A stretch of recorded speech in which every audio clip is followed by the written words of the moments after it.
So you have a drywall project that needs finishing, but you don't know where to start, what tools you need, or how to get it ready for paint? Well, you have come to the right place. Here is a drywall finisher that is about to give you all the answers and get you on the right track to finishing drywall like a true professional. Hello there. My name is Todd Shank, and I'm going to show you how to properly and efficiently finish drywall. Todd will show you exactly what tools you will need to do the job properly. He'll show you everything, right from the start of taping the joints, applying the first coat of mud on the flat joints called the bed coat, running mud on the first side of an inside corner, applying the second coat on the flat joints called the finish coat, and putting the final coat on the other side of an inside corner. Todd will also show you the proper sanding techniques with a pole sander and a sponge. You will want to get yourself some all-purpose mud for taping and some lightweight all-purpose mud for applying the first and second coats over the tape. You will also want a banjo and some 250-foot rolls of tape to apply the tape to the joint. Take a look in your garage for any of the tools you might already have. Whatever tools you don't have, Todd will show you where you can find them at your local lumber or hardware store. Well, I started out as a plasterer, and this project I was working on kind of ran out of plaster work, and the boss asked me if I wanted to learn how to finish drywall, and so I did. I've been finishing drywall for probably about 17 years. The whole thing from, setting screws that somebody didn't, left high to, sweeping up the last of the dust at the end. And here we have our drywall finishing tools. Our nice 6-inch knife for wiping out tape. Our 4-inch knife for running our angles. And here we have our trowel and hawk. All right, let's head to the job and finish some drywall. First thing, when you start out, you want to mix your mud up so it's nice and creamy, and thin enough to the banjo. You're going to go through spot screws, make sure you pre-fill, cut out any of the thing loose, and tape. Now, the first things we do when we tape drywall is we tape the flats first. That's the factory edge. Have the recess. Try to cover the screws if you can under the tape. We take our 6. We'll wipe out all the excess mud. When you tape your angles, you don't want to reach up too awful high because you got to wipe the thing out too. You use your fingers. The tape comes pre-creased. So you just kind of guide it in there about where you want it. It makes it easier for wiping out.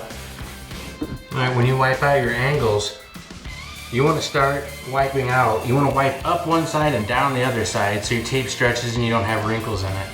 And you always want to start wiping on the side of the drywall that was hung last. It's important to keep your tools clean. Now we'll mix up the finishing mud. And this requires less water than the taping mud. We just want to get our mud nice and smooth so it'll lay down nicely. I guess when I go into a house, like brand new construction, I know I'm working on somebody's dream. And I take great pride in what I do. I want to do a good job. Right. You're going to put a decent amount of mud on so you can actually finish your flat that you're working on. Get a little mud on there and lift our flat.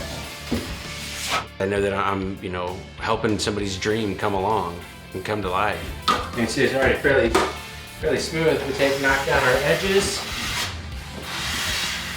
and that. Get our excess mud. Take our towel. Nice and smooth. All right, get a little drywall mud in our pan. I'll show you how we finish an angle. All right, once you get pan in your mud, you want to use your 4-inch drywall knife. Get a little mud. Use your pan to shape your mud because that puts your mud right where you want it. Cut down our outside edge just a little bit. And we'll stroke one more time up our angle. Make sure everything is laid down nicely. When it comes to finishing mud, we're not going to put a bunch on, just enough to smooth out anything that might be hollow. Get all the way into the angle, pull it down.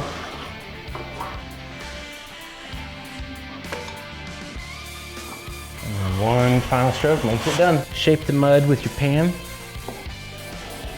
Pull it up. A little bit more. Shape your mud again. Pull into. You always want to pull into your mud.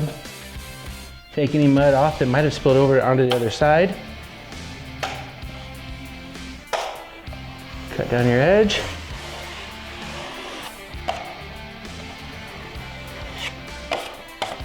one final stroke. Be patient. That's the number one thing. And I've told people that before, you know, patience is the thing, because it takes a lot of practice to be able to do something and make it look right with as few strokes as possible. As you can see, finished drywall's already pretty smooth. We're gonna sand it down a little bit. I call it, we're just roughing it up so the paint will stick. And you can use a regular sanding tool. This is just happens to be the one I have. Just lightly sand it. After you get done sanding with your pole, you want to come back with an angled sanding sponge, and you want it angled so you can get into your corner without digging into the other side.